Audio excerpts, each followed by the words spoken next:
Welcome to Choice Classic Radio. Like us on Facebook, subscribe to us on YouTube, and help keep this show alive by donating at choiceclassicradio.com. For more of your favorite old-time radio shows, join us on our companion podcast, Choice Classic Radio Detectives, where we bring to you tales from the greatest detective shows the golden age of radio had to offer. And now, with 126 episodes made, broadcast on NBC Radio from 1955 to 1958, we bring to you X-1.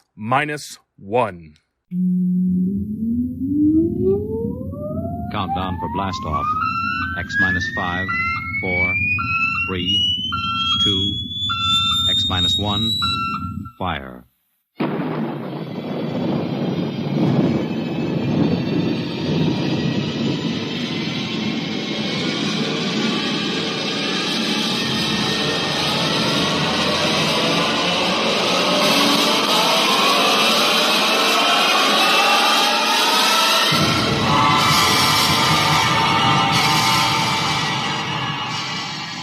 From the far horizons of the unknown come transcribed tales of new dimensions in time and space. These are stories of the future, adventures in which you'll live in a million could-be years on 1,000 maybe worlds. The National Broadcasting Company, in cooperation with Street and Smith, publishers of astounding science fiction, presents X-1.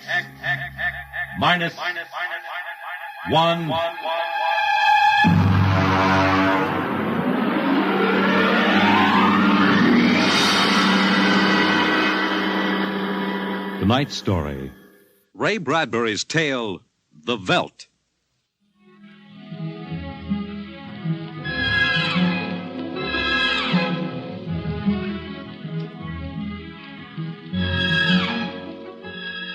This is the office of Dr. David McLean, resident psychiatrist of the new Chicago Institute of Human Engineering. All right, Miss Carver, will you take this, please? To Charles S. Haworth, Senior Psychiatrist, New Chicago Institute of Human Engineering. The following constitutes my report on the case of George and Lydia Abbott, which we discussed by telephone. Subject George relates onset of symptoms to the purchase of a $60,000 soundproofed Happy Life home. Under narcosynthesis during initial interviews, subject described the experience in the following manner. Miss Carver, would you play back the sonic record of the initial interview?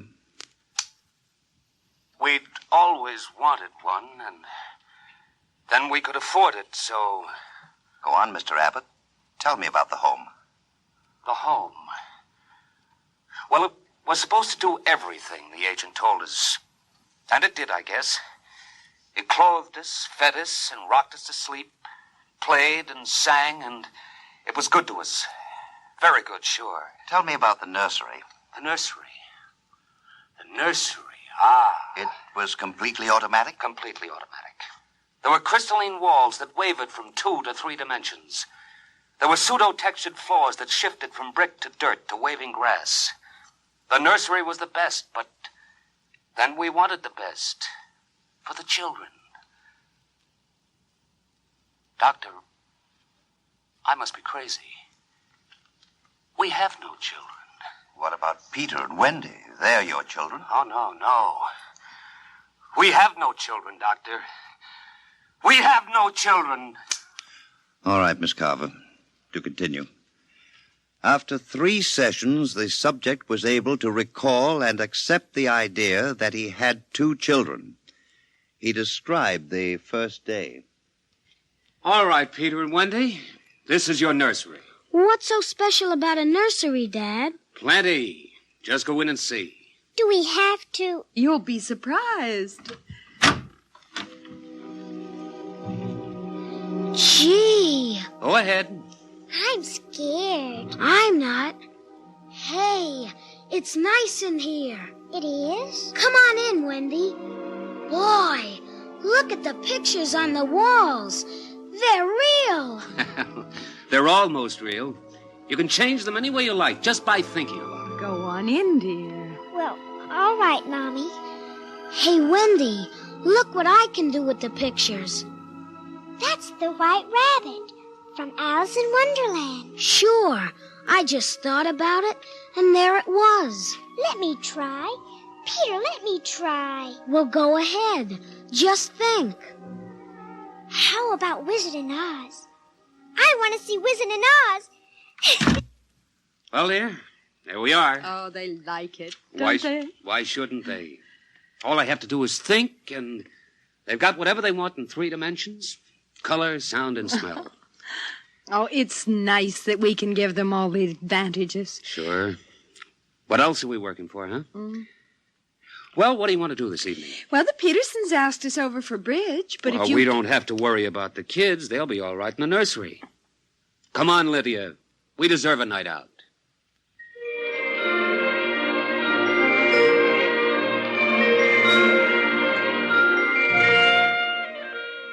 And in the nursery, the walls were a kaleidoscope of time and space and imagination. The green forest of Sherwood and the quiet forms of Robin and his merry men gave way to the roll of the high seas and the smell of salt in the air as Sir Henry Morgan sailed into the harbor at Jamaica. And behind the crystalline quartz walls, the vacuum tubes and grids and banks of metal image tape spun quietly and efficiently, erasing the line between illusion and reality. Of course, the electric bill from Consolidated Utilities was tremendous, but it was worth it.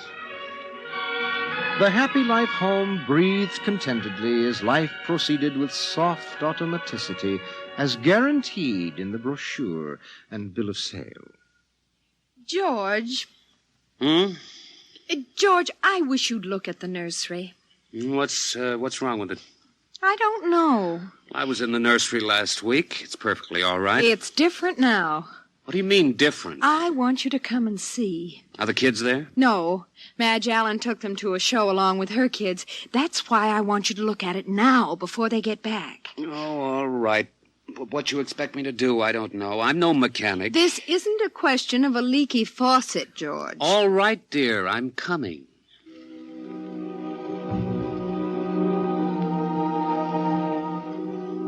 The nursery light flicked on as they came down the hall. The relays clicked and the tubes warmed and chemical odor banks and pipes bubbled into life as they paused before the closed door.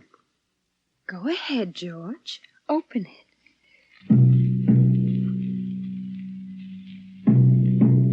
On all sides, in 3 dimensions, stretched the hot, tired landscapes of an African veldt reproduced to the last stick and pebble and bit of straw. The ceiling above them became a sky with a hot yellow sun. A wind blew in from the baked veldtland. The hot straw smell of lion grass. The cool green smell of the hidden waterhole. The great rusty smell of animals. The howl of the jackal in the distance. And the papery rustling of the great vultures that wheeled and circled under the yellow burning sun. Let's get out of this sun. It's a little too real. Oh, George, you promised you'd look around. Well, I don't see anything. Wait a minute. There are the vultures. Filthy creatures. There are the lions. Far over that way. Yes, I see them. Well, they're on their way to the waterhole. They've just eaten. It's some animal. A zebra or a baby giraffe, maybe. Can you see it? Are you sure? It's a little late to be sure. Nothing over there but clean bone and the vultures swooping down for what's left. Did you hear that scream? What scream? About a moment ago. Sorry, no. Oh, here come the lions. George, they're frightening. Take it easy, Lydia. They're just illusion.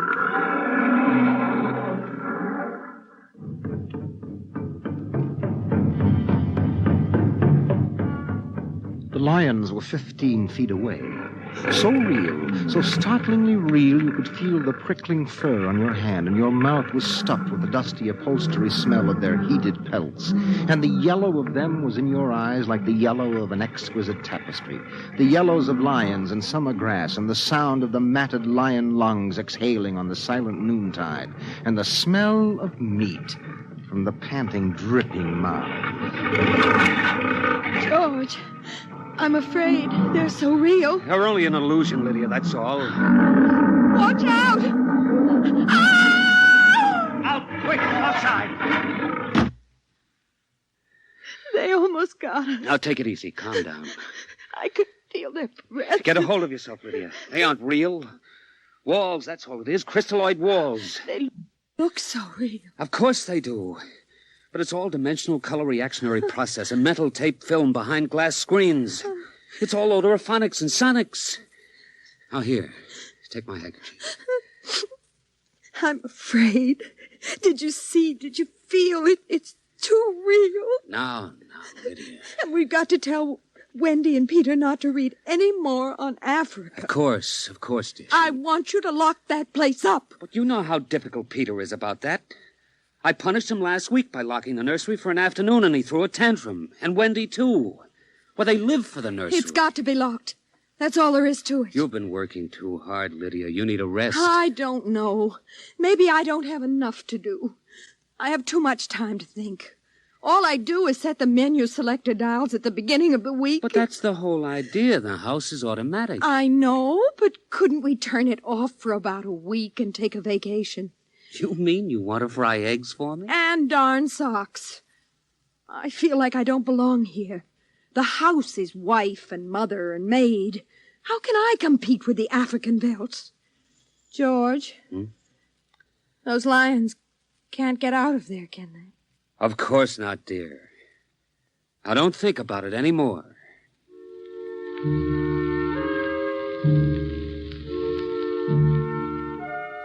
They ate alone.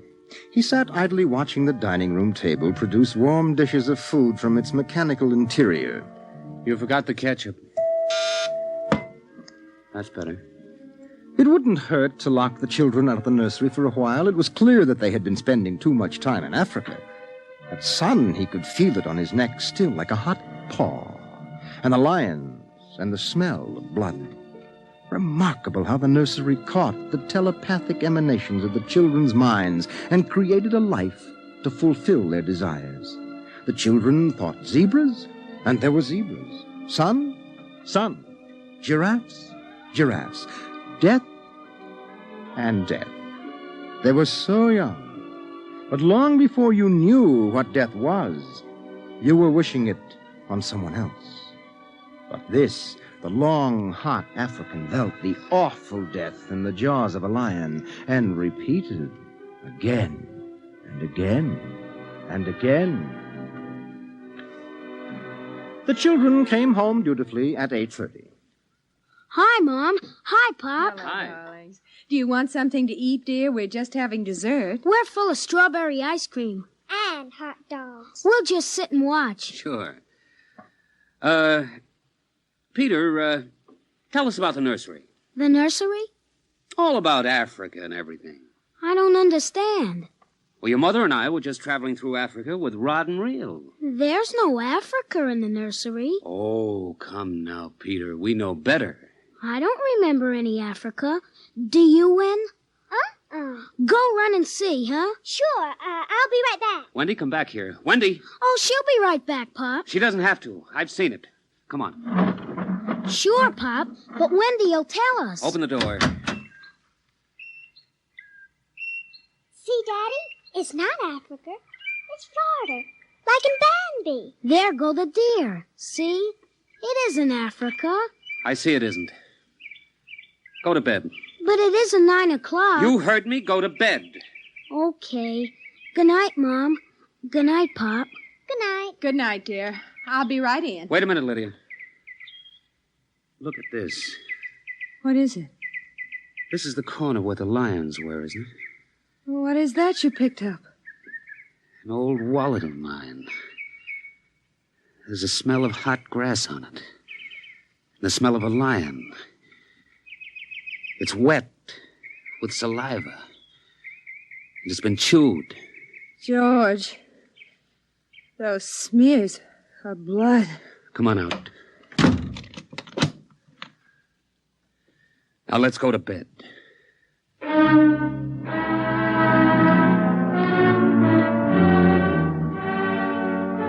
But in the middle of the night, he was still awake, and he knew his wife was awake.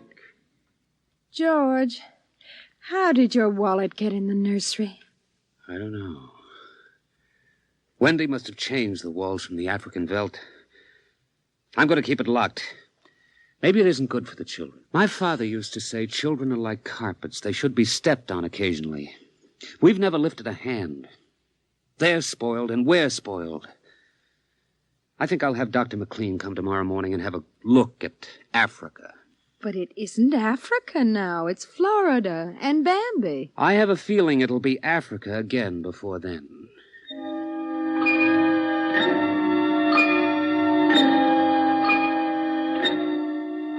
Although their automatic Somno beds tried very hard, the two adults could not be rocked to sleep for another hour.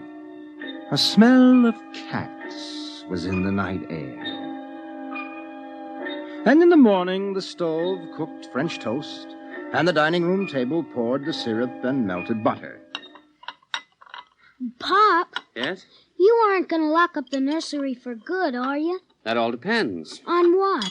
On you and your sister. We feel you should have some variety, dear. I wouldn't want the nursery locked up ever.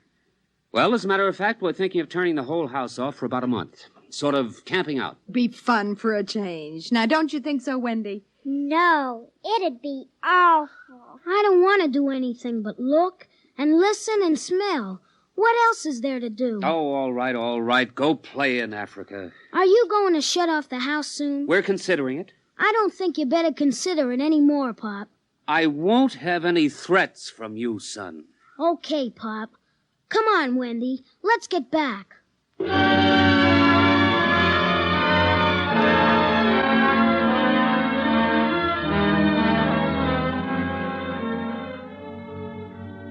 After breakfast, Dr. David McLean arrived.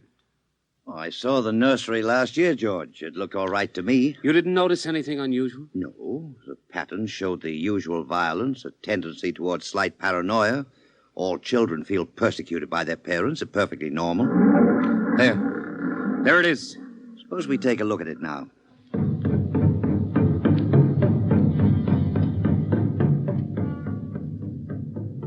They entered without knocking and sent the children out. The screams had faded and the lions were feeding quietly under the trees. I wish I could see what they're eating. How long has this been going on? A little over a month. Certainly doesn't feel good. I don't want feelings. I want facts. George, a psychologist never saw a fact in his life. He knows about feelings. And this doesn't feel good. Now, my advice to you is to have the whole room torn down and your children brought to me every day for the next year for treatment. Is it that bad? I'm afraid so. You know, that's why the nursery was developed originally, to let us examine the patterns left on the wall by a child's mind. But what is it? What's wrong with Peter and Wendy? Well, it's hard to say. I haven't punished them more than average. Oh, I took away a few gadgets. Last week, I locked the nursery to show I meant business. You've let this room replace you and your wife in your children's affections. This room is their real father and mother, and now you come along and want to shut it. Well, you can feel the hatred coming out of that sky. George, turn everything off. The nursery, the automatic kitchen, the whole automatic house. Start now. But won't the shock be too much for the children? I don't want them going any deeper. Let's get out of here. I never like these rooms. They get me nervous. Those lions look real, don't they? I don't suppose there's any way... What? That they could become real. Not that I know. Some flaw in the machinery, tampering? No. I don't imagine the room will like being turned off. Nothing ever likes to die, even a room. I wonder if it hates me for turning it off. Paranoia is thick today. Well, hello. Is this your scarf? It's stained. Brown. Blood. That's Lydia's. Come on, the main fuse box is out here. Right, go ahead. Pull the switch.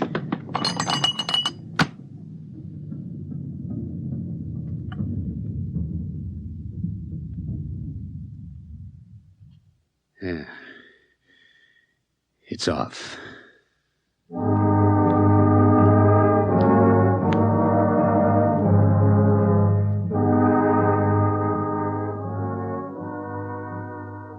The two children were in hysterics. They screamed and kicked and threw things. They yelled and sobbed and swore and jumped on the furniture, weeping. It's off and it stays off.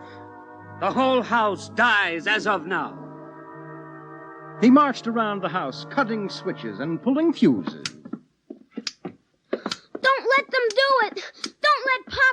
everything? I hate you. I hate you. Insults won't get you anywhere. I wish you were dead. We were for a long while. Now we're going to start really living. Instead of being handled and massaged, we're going to live. Once more, Daddy. Just once more. One more minute of the nursery, that's all. Just one more minute. Oh, George, it can't hurt, really. Oh, all right, only shut up. 1 minute, and that's the end. Forever. Gee, thanks, Pop. Thanks. And then we're going on a vacation. Dr. McLean is coming in half an hour to help us out. Lydia, turn on the nursery for just a minute. Oh, boy. Come on, Wendy. Come on. Thanks, Daddy. Thanks a lot. Just 1 minute, remember? Now, where'd I put those suitcases? Lydia! Don't shout, George. I'm right here. Did you leave them alone in the nursery? Well, I've got to get ready, George. Well, I guess we'd better get them out of there before they get involved with those beasts again. Pop! Pop, come here! Daddy! Mommy! Come on, quick! Wendy! Peter! What's the matter? Hurry up! Open the nursery. Wendy! Peter! They aren't anywhere. Wendy? Peter? Peter! The door. Open the door. They've locked it from the outside. Peter! Peter! Wendy! Peter! Open the door, dear! Let us out, Peter! Open the door. It's time to go. Open the door! George! The lions! Peter, do you hear me?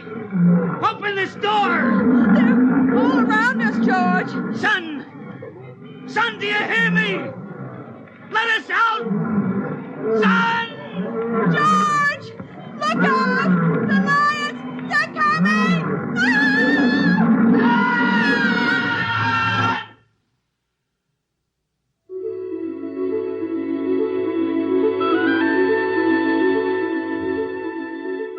When Dr. David McLean came, half hour later, he found the two children in the nursery sitting in the center of the open glade eating a picnic lunch. Beyond them was the waterhole and the yellow Veldt land. Above was the hot sun. At a distance, Dr. McLean saw the lions fighting and clawing and then settling down to feed in silence under the shady trees. Hi, kids. Where are your mom and dad? Oh, they'll be here directly. Good, good. We've got to get along. He squinted at the lions with his hands up to his eyes. Now they were done feeding, and they moved to the waterhole to drink.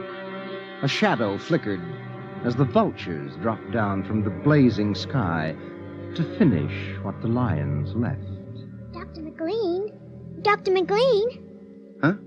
What? Have a cup of tea?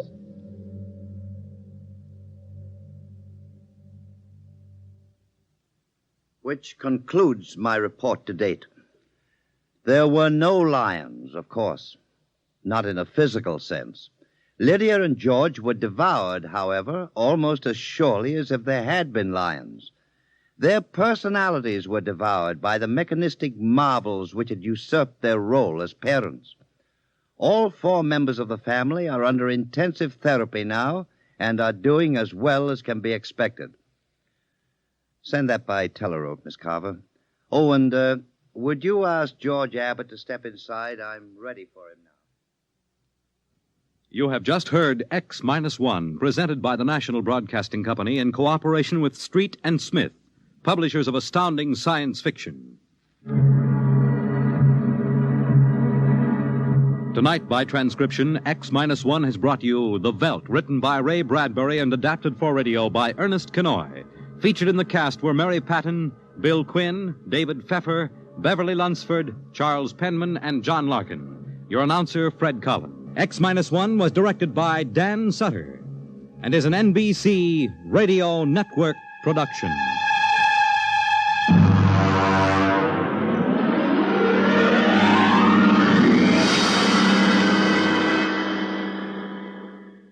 That concludes today's episode.